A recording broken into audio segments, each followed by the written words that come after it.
미친 김감독 사무실에 한번 털렸었잖아요. 그래서 미친 김감독이 대책을 마련하는 게 첫 번째, 24시간 거길 떠나지 않는다. 졸라 무식한 방법. 누군가 반드시 한 명이 있는다. 네, 교대로 네. 불침번을 세우는 거죠. 두 번째 방법은 이건 비밀인데 하여튼 거기를 강철로 싸버렸어요. 우리가 예를 들어서 금고를 산다. 그래서 금고 안에 넣어놓는다. 예를 들어서 뭐 하드를 이럴 수 있잖아요. 하지만 그 금고를 열어버리면 어떡해. 그래서 이 용접을 해버렸어요. 거기를. 다 노출하고 있어. 예. 거기를 그냥 강철로 싸서 용접을 해버렸다고. 자, 오늘도 아이들이 남긴 네.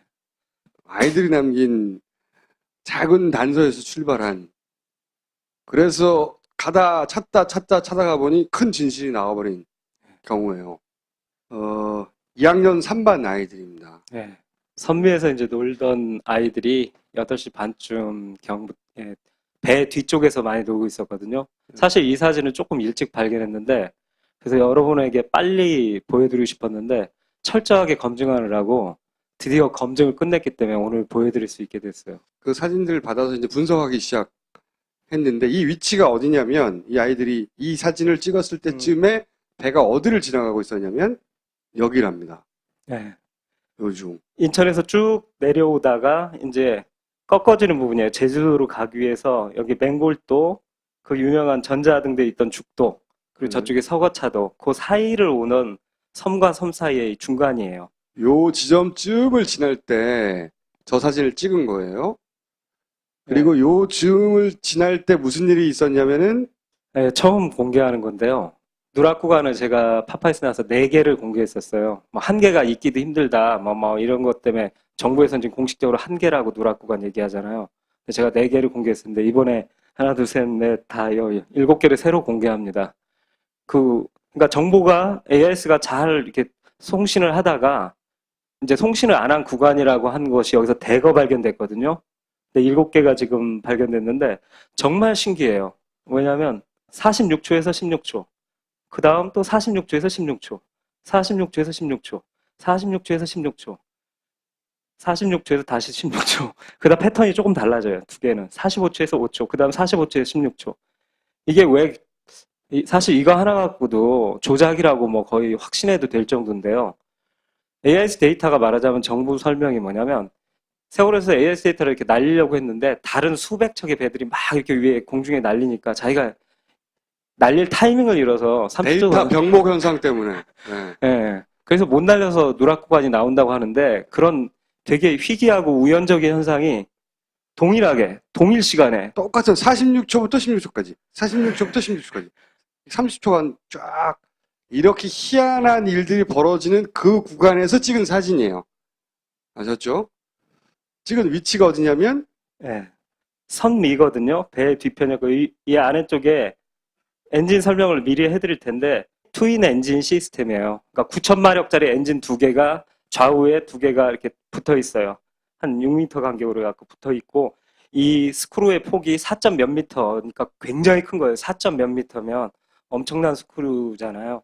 그게 양쪽에 붙어 있고, 바로 그 위에서 애들이 저 철망했는데 네, 저 여기서. 위에서 놀고 있었어요. 요 위치에서 아이들이 놀다가 사진을 찍은 겁니다. 그런데 여기 보면, 예, 바로 찍은 장소가 이게 또 CCTV에 나오더라고요. CCTV에서 찍힌 아이들이 사진 찍은 장소예요, 이게. CCTV에서 찍은 예, 아이들이 사진 찍은 배 장소. 뒷면에 거의 정중앙에서 배 뒤를 보고서 찍었고, 찍은 애인데, 이게 아까 그 사진에 나온 신승이라는 아이입니다. 그 중에서도 신승이 양이 찍은 사진 중에 중요한 단서 하나가 나옵니다. 이거예요. 그러니까 배 뒤편에서 배가 지나간 뒤쪽을 찍은 거예요. 이 사진을 하나 남겼어요. 2장 남겼습니다. 네. 네, 배 2장. 뒤에서 배가 지나온 길을 찍은 거죠. 뭐 이상하냐? 이건 뭐 일반인들이 봐도 쉽게 생각할 수 있는데 분명히 스크루가 두 개 있었잖아요. 근데 한쪽에는 물보라가 세게 일고 한쪽에는 물보라가 없어요. 그죠? 트윈 이건- 엔진이에요. 두 개. 그리고 사고가 나기 20분 전이에요. 그리고 정전도 아니었다고 했단 말이죠. 오른쪽, 배 쪽에서 보자면 배 왼쪽, 왼쪽 엔진이요. 왼쪽 엔진이 물보라를 제대로 못 일으키고 있죠. 네. 그래서 이 사진을 김 감독이 발견을 하고 이상한데 네. 하고 이 사진을 들고 전문가를 만나러 갑니다. 예. 전문가들이 이 사진을 보고 뭐라고 했냐. 첫째 네. 항해사가 예. 항해사님은 딱 보자마자 그 얘기 하시더라고요. 아, 이건 왼쪽 엔진이 멈췄거나 데드 슬로우 상태다라고 진단하시더라고요. 데드 슬로우가 뭐냐면 배에 이게 속력 단계가 있는데 출력이 25% 아주 천천히 도는 상황이에요. 그러니까 멈췄거나 데드 슬로우 상태다. 그래서 제가 이게 확실합니까? 뭐 그러니까 그분이 웃으시면서 했던 말이 뭐냐면 이건 배 1, 2년 타보면 다 안다. 이 물보라를 보는 순간 다 안다. 이거 근데 출력이 배를 안 타도 알겠어요. 배를 안 타도 저쪽에 물보라가 안 일어나니까 뭔가 이상이 있는 거지, 이쪽 예. 엔진이. 이렇게 명백히 눈으로 봐도 확실한 걸 검증받으러 다닌 거예요, 또. 예. 해아가 교수들한테 보여줬더니, 예. 이거는 왼쪽 엔진이 스탑했네. 아, 얘기를 한 거고? 예, 교수님들은 오히려 데드 슬로우가 아니라 이건 멈춰 있다, 왼쪽 엔진이. 이렇게 진단하시네요. 그것도 두 분이 동일한 표현하세요. 그러니까, 왼쪽 엔진 안 도네. 그리고 항해사 교수들로 부족해서 선박 엔진 전문가를 또 만났어요. 아유, 워낙 중요해갖고 조금 이따 의미 설명해 드릴 텐데. 거기서 그 선박 엔진 전문가는 이거는 데드 슬로우거나 멈췄거나가 아니라 아예 스탑이다. 예. 라고. 어느 쪽이 맞습니까? 데드 슬로우일 수도 있습니까? 이렇게 물어보니까 아니, 스탑이라고 판정해 주셨어요. 근데 거기서 이제 부연 설명을 해주시는 게 확실히 이 전문가는 그 설명까지 더해 주셨어요. 그러니까 물보라도 물보라지만 양쪽이 일종의 9,000마력짜리 엔진 두 개가 물줄기로 쭉 뽑는 거거든요. 근데 저 끝을 이렇게 보시면 위쪽, 철망 위쪽을 보시면 왼쪽 물줄기가 아직도 폭이 넓어요. 그렇죠? 하얀 물보라 이렇게 남아있죠, 두 예, 줄기가. 두 줄기. 근데 오른쪽 물줄기는 거의 사라져 버렸어요. 위에 폭이 좁잖아요. 그렇죠. 왼쪽이 이 오른쪽 영역까지 계속 침범해 버렸잖아요. 그러니까 강력한 두 개의 물줄기를 호수에서 뽑는다고 생각할 때 두 개가 평행한 힘을 갖고 있으면 양쪽이 같이 가잖아요. 근데 오른쪽이 뽑는 물에 힘이 없으니까 추진되는 물에 힘이 없으니까 왼쪽이 계속 넓어져 버리는 거예요. 이 설명까지 해주시면서 왼쪽 엔진이 지금 스탑 섰다. 상태다. 자, 스탑 상태로 자, 봐야 우리가 된다. 처음으로 알게 된 사실이에요. 배가 세월호가 침몰하기 20분 전에 계속 그랬는지 잠깐 그랬는지는 모르겠지만 최소한 사진을 찍었을 그 시점에는 엔진 하나가 멈췄다는 겁니다. 그렇죠? 자, 여기까지 알았어요. 그 다음. 질문을 이제 추가적으로 드렸죠. 이게 이 사진이 찍히려면 이렇게 왼쪽 엔진에 물보라가 없는 이 사진을 찍히려면 언제부터 엔진이 그러면 멈춰야 합니까? 왜냐면 워낙 거대한 거니까 정지한다고 바로 쓰진 않을 거잖아요. 그죠? 선풍기도 그 작은 날개인 선풍기도 딱 끄면 계속 돌다가 여진이 남아있잖아요. 근데 지금 4점 몇 미터에 엄청난 스크루예요. 걔가 딱 멈춘다고 절대 안 멈추거든요. 그리고 엔진을 보호하기 위해 그렇게 멈추게 하는 게 아니래요. 그러니까 최소 2분, 엔진 전문가는 한 5분에서 정상적이라면 10분까지 보시더라고요. 그 전에 속력을 낮춰놔야지 결국 쭉쭉 줄어들어서 속력이 줄어들어서 엔진이 꺼진다. 예, 네. 승희가 이 사진을 찍는 이 조건이 된다. 이 현상이 나타난다라고. 그러니까 어쨌든 최소한 2분 전에는 꺼야 된다는 겁니다. 그리고 그 다음에 속도는 속도는 14노트 이하 정도로 줄어든다고 교수님이 말씀해 주셨습니다. 배 엔진 하나 껐잖아요. 그럼 당연히 물보라도 저렇게 되지만 두 개로 가던 게 하나밖에 안 가니까 속도가 줄어들 거 아닙니까? 세월호가 그 좀 낡고 그래갖고 보통 최대로 돌 때 20노트 나오거든요. 두 엔진이 함께 풀가동될 때. 근데 20노트에서 저 상태가 되면 반으로 주는 건 아닌데 한쪽 엔진을 갖고도 어느 정도 속력이 나오는데 일단 속력이 14노트 이하로 줄어든다라는 말씀을 교수님이 해주셨는데 엔진 전문가는 그보다 더 낮을 것이다 라고 하면서 이건 약간 어려운말 설명할 필요는 없나? 저기 설명하지 마! 엔진 보호 시스템이 있대요. 둘이서 함께 이렇게 쌍둥이가 받치다가 얘가 하나가 빠지면 한 명이 무겁잖아요.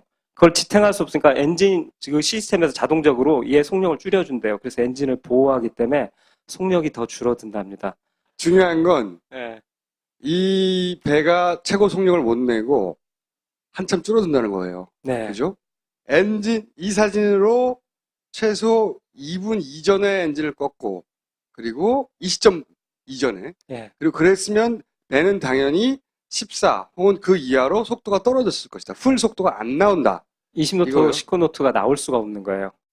그리고 세 번째 알게 된 사실은 여기서 추가 질문을 드리니까 그 얘기 하더라고요. 이걸 혹시 기관실이나 조타실에서의 선원들이 모를 수 있습니까? 했더니 그러니까 배를 운전하는 사람과 엔진을 돌리는 사람이 네. 한쪽 엔진이 꺼진 걸 모를 수 있냐라고 물어본 거죠. 예, 절대 불가능이랍니다. 당연하겠지.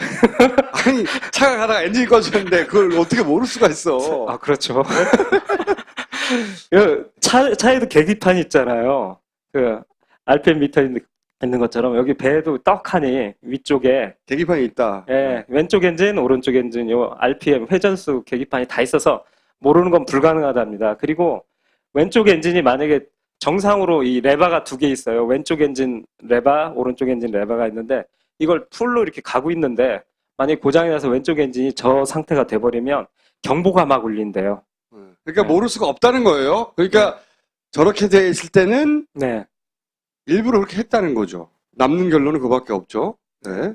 누군가가 무슨 의도인지 모르겠지만 엔진 하나를 껐다는 겁니다. 그런데 만약에 엔진을 이렇게 하는 걸 일부러, 그러니까 레바가 두 개 있는데 왼쪽 레바를 내려갖고 스탑 상황으로 일부러 만약에 조타실에서 누가 했다면 그때는 경보가 안 울린대요. 당연하죠. 자기가 조종했는데. 예, 그때는 경보가 당연한 얘기입니다. 네, 당연한 얘기를 또 놀란 발견처럼 하고 그래요. 아니 그러니까 두 가지 경우라는 거죠. 그러니까 고장 났으면 경보가 울렸기 때문에 고장 사실을 선원들이 인지했을 것이고 그게 아니라면 일부러 속력을 낮췄다라는 그렇죠. 거죠. 그밖에 없는 거죠, 지금. 예, 두 고장 가지 아니면 경우가. 일부러예요. 예. 근데 선원들이 어떻게 진술했는지 한번 여기에 보십시오. 대해서. 그러면 예.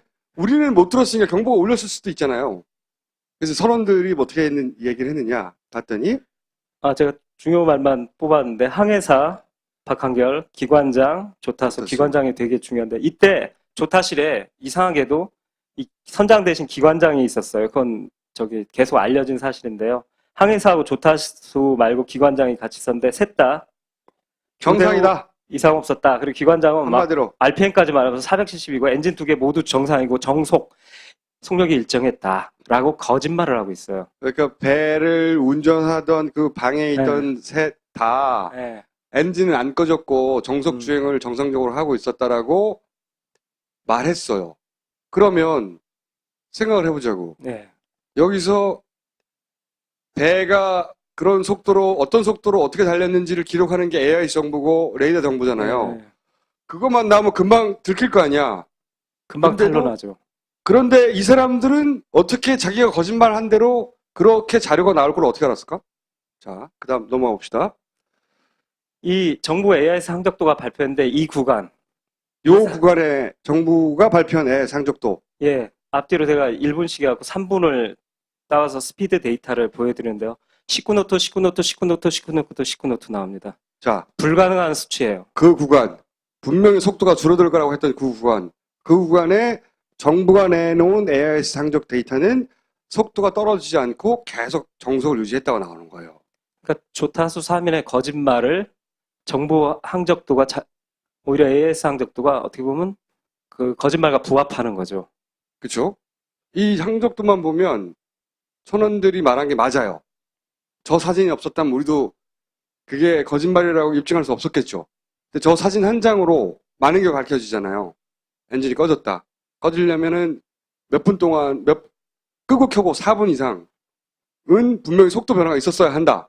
그러니까 분명히 배가 껐으면 그렇죠. 줄어들고 19노트로 다시 올라가더라도 천천히 올라갔겠지. 속도 그렇죠. 변화가 생겼어야 될 거 아니에요. 이 거대한 스크류들은 다시 속력을 회복하는 시간이 필요하거든요. 그러니까 반드시 19노트로 왔다고 그래도 여기서 이 사진이 찍히는 6초, 사진 두 장이거든요. 여기까지 속력이 14노트대로 쭉 줄어들다가 다시 회복되는 또 한 1, 2분이 필요한데 없어. 19. 풀로 달렸대요. 이게 정부가 내놓은 자료입니다. 이건 무조건 틀린 자료죠. 여기서 해야 될 질문은 거짓말을 한 세 사람의 배를 조종하는 사람들이 자기 거짓말이 들키지 않게 정부 자료가 나갈 걸 어떻게 알았죠? 여기서 해야 될 질문은 그건 거예요. 그렇죠. 이 자료가 나중에 나왔단 말이죠. 그런데 자기들이 이런 말을 해도 들키지 않도록 이 자료가 나올 거라는 걸 어떻게 알았냐고. 그 다음. 예, 잠깐 이 정리를 하자면 이 승희가 결국 찍은 사진 두 장의 의미는 정부, 첫 번째, 정부 8시 28분 이후 정부 AIS 데이터는 거의 전부 거짓이다라는. 최소한 이 구간은 절대적으로 거짓말인 거죠. 네. 그죠? 그리고 이 속도가 안 맞기 때문에 그 뒤에 속도도 안 맞을 리가 없는 거죠. 제가 거리 계산까지 해봤는데 이 속도로 거리가 같다고 나오고 있습니다. 절대 그 거리를 갈 수 없는데. 그러면 병풍도에 도착하는 시간이라든가 그 뒷 상황도 계속 시간이 밀려야 되거든요. 근데 이 전속력으로 갔다고 나오고 있기 때문에 뒷 데이터들도 사실은 이제 정부가 발표한 심지어 대회전 이런 사고 발생 시간도 이제 믿을 수 없게 된 겁니다. 승희의 두 장의 사진으로 인해서. 그러면은 둘 중에 하나죠.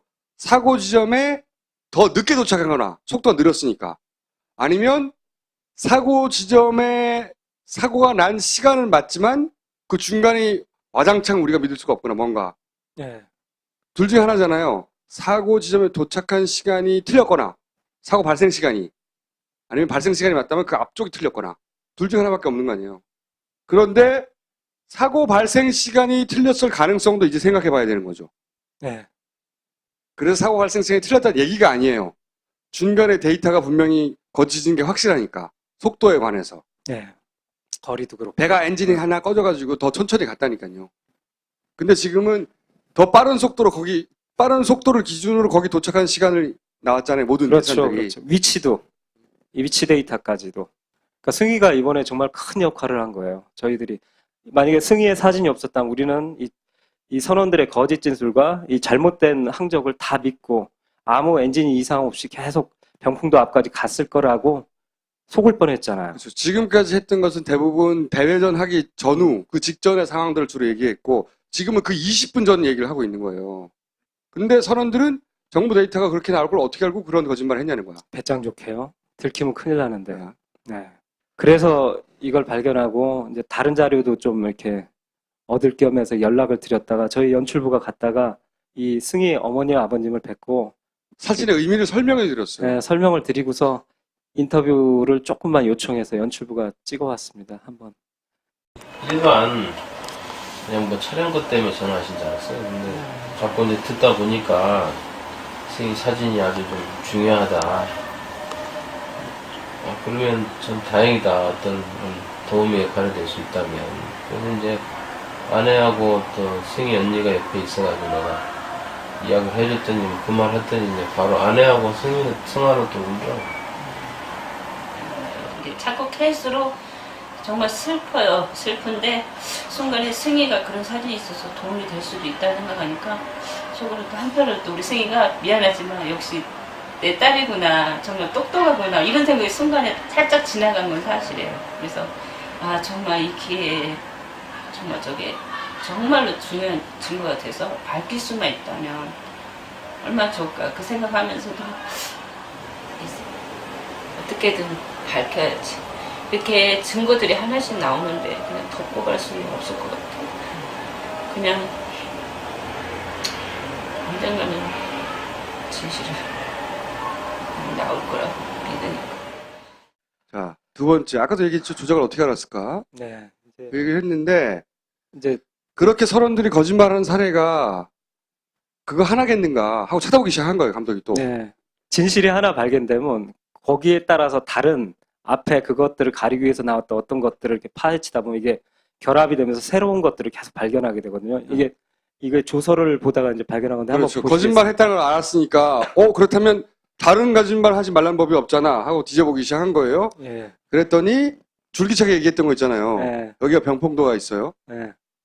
그러니까 배가 쭉 내려와 갖고 아까 그 20분 전에 거기서 그렇게 엔진 하나가 멈췄다가 여기로 다시 와 갖고 병풍도까지 달려온 다음에 거기서 한 바퀴를 쭉 돌았다고 말씀드렸잖아요. 이렇게. 예. 쭉 레이더에도 나오고 그리고 여러 번 얘기했죠. 배가 예. 이렇게 이렇게. 돌아서 예.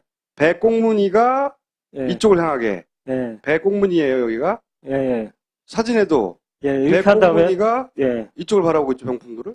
예. 예. CNN이 찍은 겁니다. 예. 3번은 이제 중간 과제인데 거기서 더 돌아서 네. 거의 남동쪽까지 바라보게 360도 거의 한 바퀴를 돌아요. 그때 이 둘라이스가 찍었다라는 말씀을 이제 파파이스에서 여러 번 했는데요. 예. 잠시 상기시켜 드렸고요. 여기가 병풍도고 예.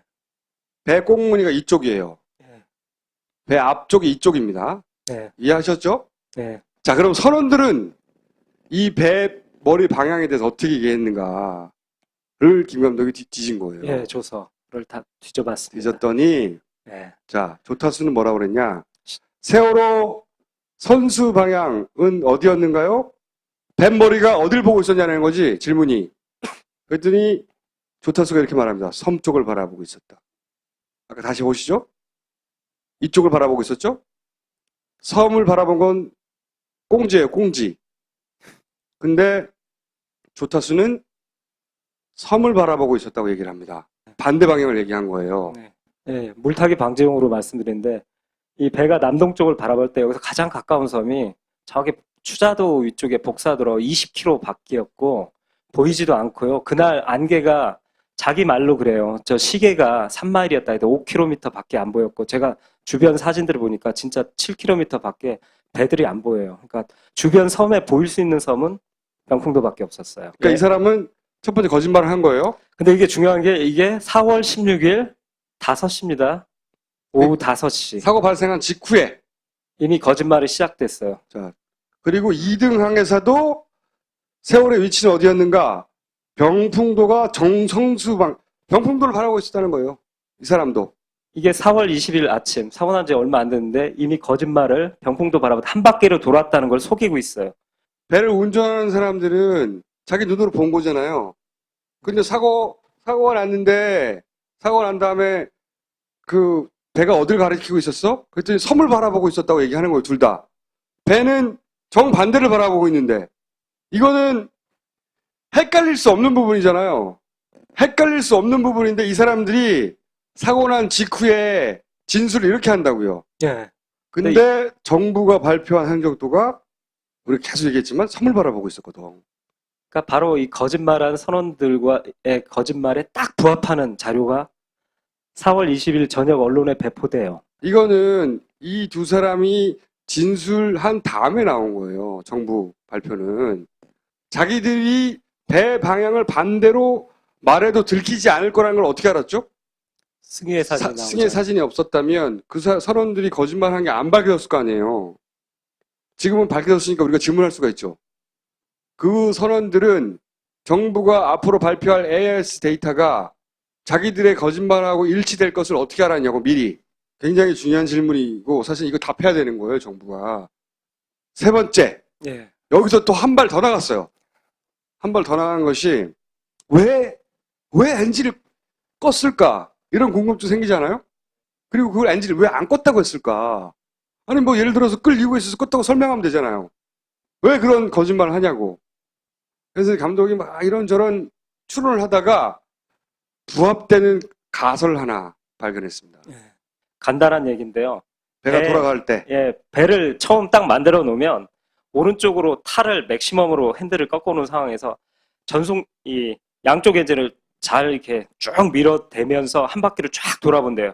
그러니까 이 배가 과연 얼마나 빠르게 돌아갈 수 있는가를 테스트 해보는 거죠. 현대자동차도 만들면 그런 테스트 하잖아요. 근데 여기서 각속도라는 얘기는 배 속도를 얘기하는 게 아니라 배가 가면서 오른쪽 엔진으로 확 돌렸을 때 얘가 탁탁탁탁 꺾어지는 시간분의 이 각도, 이걸 각속도라고 그러거든요. 초당 몇 도씩 도냐 이거야. 몇 도씩, 한마디로. 얘가 몇 도씩 네. 도냐. 이것만 보는 게 각속도 테스트인데 여하간에 오하마나오는 1초당 1도 돌고 세월호는 1초에 한 최고 공선시 짐을 안 실었을 때 1.8도 가던데요. 짐을 실으면 둔해져요. 근데 아주 몸이 날렵할 때 최대 그때 신품일 때 1.8도 돌았다고 해요. 이번에 제가 이 승희 사진 때문에 교수님을 만나고 하다가 이 얘기를 나누는 중에 교수님이 중요한 말씀을 하시더라고요. 자기가 정부 AIS 이 데이터를 분석하는데 정말 이해가 안 가는 부분들이 있더라 말씀하시면 뭐냐면 각속도가 이상하대요. 여기에 배가 이렇게 내려오다가 탁탁탁탁 꺾이는 이 각의 속도가 1초에 2도를 넘는데요.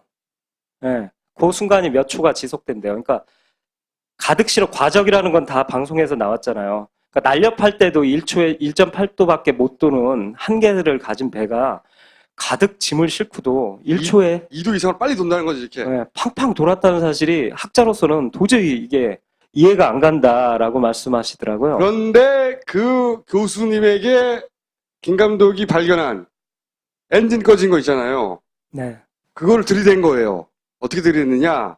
그럼 교수님 만약에 이 사진과 반대로 이 회전할 때 선원들이 왼쪽 엔진을 풀 가동시키고 왼쪽 엔진을 켜놓고 오른쪽 엔진을 끈다면 이 사진과 반대로 그러면서 오른쪽으로 최대한 조타기를 돌린다면 핸들을 돌리고서 간다면 지금의 이해가 안 되는 이 날카로운 이 각속도가 나오겠습니까? 라고 나올 수 있습니까? 라고 물었어요. 그때 교수님이 한참 생각에 잠기시더라고요. 그래서 이론적으로 가능합니까? 그러니까 교수님 대답이 그렇다였어요. 예스. 자, 엔진을 한쪽을 껐잖아요. 그럼 반대쪽 엔진을 또 껐다 켰다 할 수도 있잖아요. 그쵸? 그러니까 김 감독이 상상을 한 것은 무슨 이유인지 모르겠는데 엔진을 이쪽을 끄고 이쪽을 켜고 했던 상황이라면 제 추론은 지그재그를 만들기 위해서 하지 않았을까 하는 생각도 있어요. 사실은. 네, 그렇죠. 효과적으로 지그재그를 만들기 위해서 더 빠른 각도로. 그런데 배가 이렇게 큰 회전을 할 때 왼쪽 엔진을 이쪽 켜두고 엔진을 이번에는 끄고 이쪽 엔진만 키면 어떻게 되느냐? 그러면 확 돌 수 있다는 겁니다. 굉장히 날카롭게. 그러니까 그건 두 엔진이 돌 때 초당 1.8도 도는 거잖아요. 근데 오른쪽 엔진을 꺼버리면 왼쪽 엔진 밀면 내 몸이 이렇게 되잖아요. 거기서 오른쪽까지 핸들을 돌리고 확 꺾어버리면 1초에 1.8도를 훨씬 능가하는 굉장한 날카로운 그러니까 날카롭게 속도가- 도니까 날카로운 회전일수록 자빠지기가 쉬울 거 아닙니까? 당연히 이제 더 기울죠. 원이 작아지면서 확 돌면서 문예익 선장님이 그때 CNN에서 얘기했잖아요. 배가 확 굉장히 돌았다고. 샤프 턴을 하더라. 굉장히 날카롭게 돌더라. 그러니까 그 날카로운 턴을 만드는데 조타기만으로는 그렇게 이게 크게 도니까 엔진까지 같이 승희 사진의 반대식으로 엔진을 왼쪽에 켜고 가면 그런 가능하다는 일이 거죠. 벌어진 게 아닐까.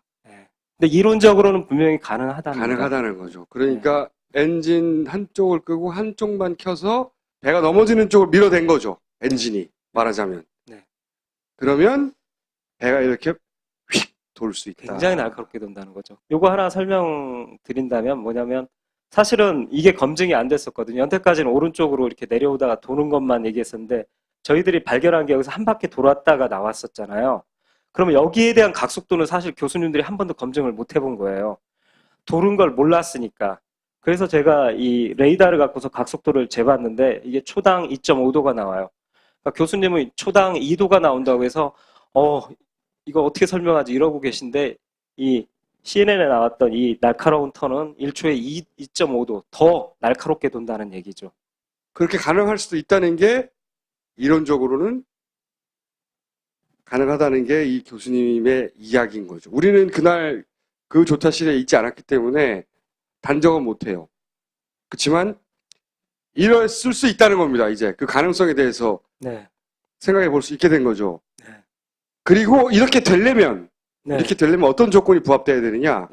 조타실에 이 엔진 조타와 조타기 조타가 같이 그러니까 병행되려면 핸들을 꺾는 사람과 예. 엔진을 껐다 켰다 하는 사람 둘 다 같이 있어야 된다는 겁니다. 서로 타이밍을 잡아야 되잖아요. 근데 신기하게도 세월호는 기관장이 그날 조타실에 같이 있었어요. 이 박기호 기관장은 이게 제가 조서를 봤는데 참 미스테리인데 뭐냐면 8시 20분쯤에 8시 반경쯤에 아까 그 시점이에요. 선장을 찾으러 올라왔다고 하던데 올라와 그 노인네 어디 있어 뭐 이런 식으로 와서 어디 조서를 찾아봐도 이 사람이 무슨 일을 했는지 몰라요. 그게 나오잖아요. 그냥 기관장은 엔진실에 있어야 되는 사람이에요. 근데 뭐 선장을 보러 왔는데 선장이 없는데 안 내려가고 거기서 사고 나서 나중에 구조될 때까지 하여튼 계속 거기서 있었는데 역할이 아무것도 없어요. 조서를 봐도. 근데 하필이면 이 기관장이 이 배가 사고가 날 당시에는 조타실에 있었다는 겁니다. 예. 그리고 조타실에는 엔진룸에서도 이걸 끄고 켜지만 예. 조타실에도 이게 있대요. 끄고 네, 켜는 레바 게. 2개가 있어요. 여기 조타수가 있다면 바로 총수님이 있는 다리쯤에 옆에 레버를 잡는 게 있거든요. 그러니까 이거 2개를 내가 운전하고 야, 꺼 오른쪽 이렇게 해야 이 플레이가 이게 서로가. 가능할 텐데 예. 그런데 하필 우연하게도 사고가 나기 전에 이 두 사람이 조차실에 같이 있었다는 거죠. 예, 같이 있었어요. 물론 있었다고 해서 두 사람이 뚜의 플레이로 한 사람은 돌리고 한 사람은 이걸 껐다라고 단정할 수는 없어요. 우리 못 봤으니까 증거가 없기 때문에. 네, 그런 조건이면 저렇게 만들 수 있다는 말을 할 수 있지. 그렇죠. 이 얘기를 듣고 보니까 오늘은 좀 무섭지 않습니까? 좀 서늘하지 않아요? 그 일개 선원들이 무슨 정부를 움직일 힘이 있겠어요? 어디서 어디까지를 우리가 믿어야 되는지, 왜 그랬는지, 왜 이게 아직도 밝혀지지 않는지, 누가 무슨 힘으로 숨기고 있는지 근본적인 질문을 해야 되는 상황이 된 거죠. 항상 감독님이 배를 흔들어가지고 넘어뜨렸다니까? 그러면 그 다음에 따르는 질문은 그 왜 그랬다는 거야? 누가 고의로 그랬다는 거야? 이런 질문이 따릅니다. 네. 그리고 그 질문은 답하기가 쉽지 않아요. 쉽지 않으니까 거꾸로 돌아가서 그러니까 고의가 아니지. 이렇게 말한단 말이죠. 그러니까 음모론이야 니네가.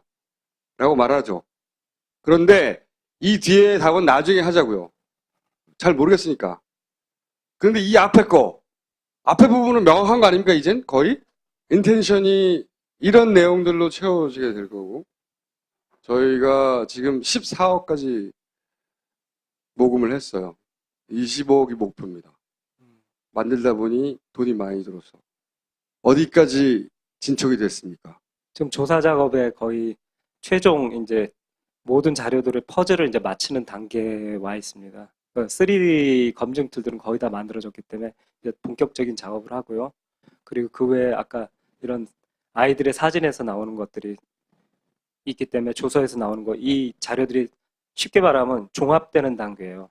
이 종합이 끝나면 그리고 아까 사고 발생 시간이라든가 아이들이 남겼던 그 아이들의 이 원했던 어떤 어떻게 보면 시간을 잃어버린 건데 아이들의 시간을 찾아줘야 되거든요. 진짜 언제 사고를 당했는가 이것들이 찾아지면 그때 이제 본격적인 촬영, 해외 촬영 이런 걸 하면서 편집 작업에 들어갈 예정입니다. 오늘 꼭 마지막으로 하고 싶은 얘기는 감독님 몸 조심하시고 감독님이 그래서 무사히 영화가 끝나는 그날까지 응원 부탁드립니다. 오늘 여기까지 하겠습니다. 감사합니다. 감사합니다.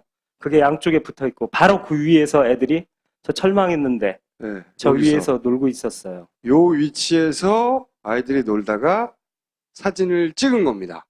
그런데 여기 보면 예, 바로 찍은 장소가 이게 또 CCTV에 나오더라고요. CCTV에서 찍힌 아이들이 사진 찍은 장소예요, 이게. CCTV에서 찍은 예, 아이들이 사진 찍은 배 장소. 뒷면에 거의 정중앙에서 배 뒤를 보고서 찍었고. 찍은 애인데 이게 아까 그 사진에 나온 신승이라는 아이입니다. 그 중에서도 신승이 양이 찍은 사진 중에 중요한 단서 하나가 나옵니다. 이거예요. 그러니까 배 뒤편에서 배가 지나간 뒤쪽을 찍은 거예요. 이 사진을 하나 남겼어요. 2장 남겼습니다. 네. 네, 배 2장. 뒤에서 배가 지나온 길을 찍은 거죠. 뭐 이상하냐? 이건 뭐 일반인들이 봐도 쉽게 생각할 수 있는데 분명히 스크루가 2개 있었잖아요. 근데 한쪽에는 물보라가 세게 일고 한쪽에는 물보라가 없어요. 그죠? 트윈 이건- 엔진이에요. 2개. 그리고 사고가 나기 20분 전이에요. 그리고 정전도 아니었다고 했단 말이죠. 오른쪽. 배 쪽에서 보자면 배 왼쪽. 왼쪽 엔진이요. 왼쪽 엔진이 물보라를 제대로 못 일으키고 있죠. 네. 그래서 이 사진을 김 감독이 발견을 하고 이상한데? 네. 하고 이 사진을 들고 전문가를 만나러 갑니다. 예. 전문가들이 이 사진을 보고 뭐라고 했냐. 첫째 네. 항해사가 예. 항해사님은 딱 보자마자 그 얘기 하시더라고요. 아, 이건 왼쪽 엔진이 멈췄거나 데드 슬로우 그 지점쯤을 지날 때 저 사진을 찍은 거예요. 그리고 요 즈음을 지날 때 무슨 일이 있었냐면은 네, 처음 공개하는 건데요.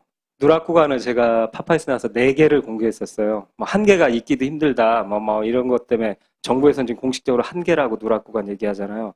근데 제가 4개를 공개했었는데 이번에 하나, 둘, 셋, 넷, 다 7개를 새로 공개합니다. 그러니까 정보가 AIS가 잘 이렇게 송신을 하다가 이제 송신을 안 한 구간이라고 한 것이 여기서 대거 발견됐거든요. 근데 7개가 지금 발견됐는데 정말 신기해요. 왜냐하면 46초에서 16초. 그 다음 또 46초에서 16초. 46초에서 16초. 46초에서 16초. 46초에서 다시 16초. 그 다음 패턴이 조금 달라져요. 두 개는. 45초에서 5초. 그 다음 45초에서 16초. 이게 왜, 사실 이거 하나 갖고도 조작이라고 뭐 거의 확신해도 될 정도인데요. AIS 데이터가 말하자면 정부 설명이 뭐냐면, 세월에서 AIS 데이터를 이렇게 날리려고 했는데, 다른 수백 척의 배들이 막 이렇게 위에 공중에 날리니까 자기가 날릴 타이밍을 잃어서 30초 데이터 병목 현상 때문에. 네. 예. 그래서 못 날려서 누락구간이 나온다고 하는데 그런 되게 희귀하고 우연적인 현상이 동일하게 동일 시간에 똑같은 46초부터 16초까지. 46초부터 16초까지. 30초간 쫙 이렇게 희한한 일들이 벌어지는 그 구간에서 찍은 사진이에요. 아셨죠? 찍은 위치가 어디냐면 예. 선미거든요. 배 뒤편에 이 아래쪽에 엔진 설명을 미리 해드릴 텐데 트윈 엔진 시스템이에요. 그러니까 9,000마력짜리 엔진 두 개가 좌우에 두 개가 이렇게 붙어 있어요. 한 6m 간격으로 갖고 붙어 있고 이 스크루의 폭이 4점 몇 미터, 그러니까 굉장히 큰 거예요. 4점 몇 미터면 엄청난 스크루잖아요. 상태다라고 진단하시더라고요. 데드 슬로우가 뭐냐면 배에 이게 속력 단계가 있는데 출력이 25% 아주 천천히 도는 상황이에요. 그러니까 멈췄거나 데드 슬로우 상태다. 그래서 제가 이게 확실합니까? 뭐 그러니까 그분이 웃으시면서 했던 말이 뭐냐면 이건 배 1, 2년 타보면 다 안다. 이 물보라를 보는 순간 다 안다. 이 근데 출력이 배를 안 타도 알겠어요. 배를 안 타도 저쪽에 물보라가 안 일어나니까 뭔가 이상이 있는 거지, 이쪽 예. 엔진이. 이렇게 명백히 눈으로 봐도 확실한 걸 검증받으러 다닌 거예요, 또. 예. 해아가 교수들한테 보여줬더니, 예. 이거는 왼쪽 엔진이 스탑했네. 얘기를 한 거고. 예, 교수님들은 오히려 데드 슬로우가 아니라 이건 멈춰 있다 왼쪽 엔진이 이렇게 진단하시네요. 그것도 두 분이 동일한 표현하세요. 그러니까 왼쪽 엔진 안 도네. 그리고 항해사 교수들로 부족해서 선박 엔진 전문가를 또 만났어요. 아유 워낙 중요해갖고 조금 이따 의미 설명해드릴 텐데. 거기서 그 선박 엔진 전문가는 이거는 데드 슬로우거나 멈췄거나가 아니라 아예 스탑이다. 예. 라고. 어느 쪽이 맞습니까? 데드 슬로우일 수도 있습니까? 이렇게 물어보니까 아니 스탑이라고 판정해 주셨어요. 근데 거기서 이제 부연 설명을 해주신 게 확실히 이 전문가는 그 설명까지 더해 주셨어요. 그러니까 물보라도 물보라지만 양쪽이 일종의 9,000마력짜리 엔진 두 개가 물줄기로 쭉 뽑는 거거든요. 근데 저 끝을 이렇게 보시면 위쪽 철망 위쪽을 보시면 왼쪽 물줄기가 아직도 폭이 넓어요. 그렇죠? 하얀 물보라 이렇게 남아있죠, 두 예, 줄기가. 두 줄기. 근데 오른쪽 물줄기는 거의 사라져 버렸어요. 위에 폭이 좁잖아요. 그렇죠. 왼쪽이 이 오른쪽 영역까지 계속 침범해 버렸잖아요. 그러니까 강력한 두 개의 물줄기를 호수에서 뽑는다고 생각할 때 두 개가 평행한 힘을 갖고 있으면 양쪽이 같이 가잖아요. 근데 오른쪽이 뽑는 물에 힘이 없으니까 추진되는 물에 힘이 없으니까 왼쪽이 계속 넓어져 버리는 거예요. 이 설명까지 해주시면서 왼쪽 엔진이 지금 스탑 섰다. 상태다. 자, 스탑 상태로 자, 봐야 우리가 된다. 처음으로 알게 된 사실이에요. 배가 세월호가 침몰하기 20분 전에 계속 그랬는지 잠깐 그랬는지는 모르겠지만 최소한 사진을 찍었을 그 시점에는 엔진 하나가 멈췄다는 겁니다. 그렇죠? 자, 여기까지 알았어요. 그 다음. 질문을 이제 추가적으로 드렸죠. 이게 이 사진이 찍히려면 이렇게 왼쪽 엔진에 물보라가 없는 이 사진을 찍히려면 언제부터 엔진이 그러면 멈춰야 합니까?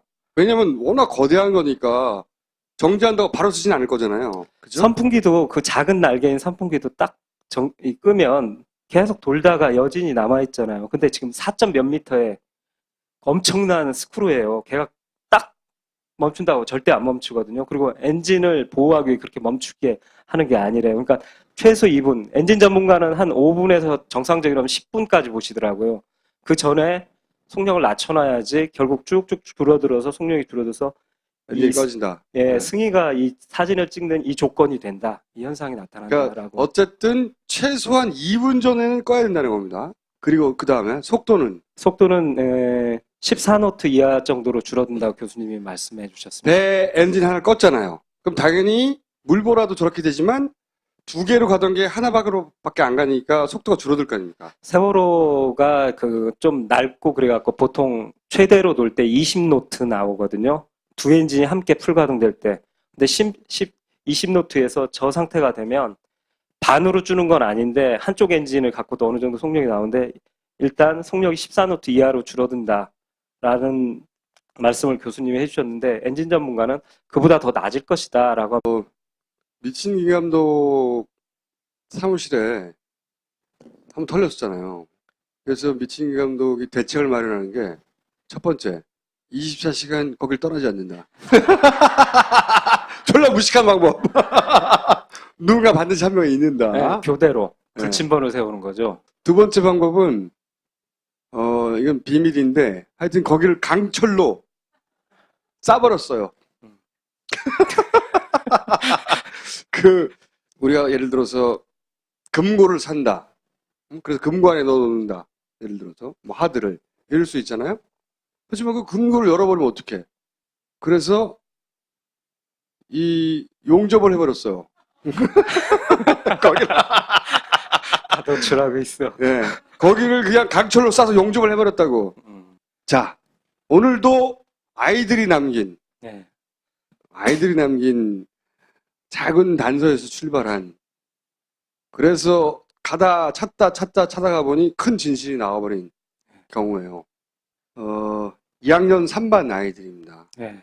선미에서 이제 놀던 아이들이 8시 반쯤 배 뒤쪽에서 많이 놀고 있었거든요. 사실 이 사진은 조금 일찍 발견했는데, 그래서 여러분에게 빨리 보여드리고 싶었는데, 철저하게 검증하느라고 드디어 검증을 끝냈기 때문에 오늘 보여드릴 수 있게 됐어요. 그 사진들을 받아서 이제 분석하기 시작했는데, 이 위치가 어디냐면, 이 아이들이 이 사진을 찍었을 때쯤에 배가 어디를 지나가고 있었냐면, 여기랍니다. 네.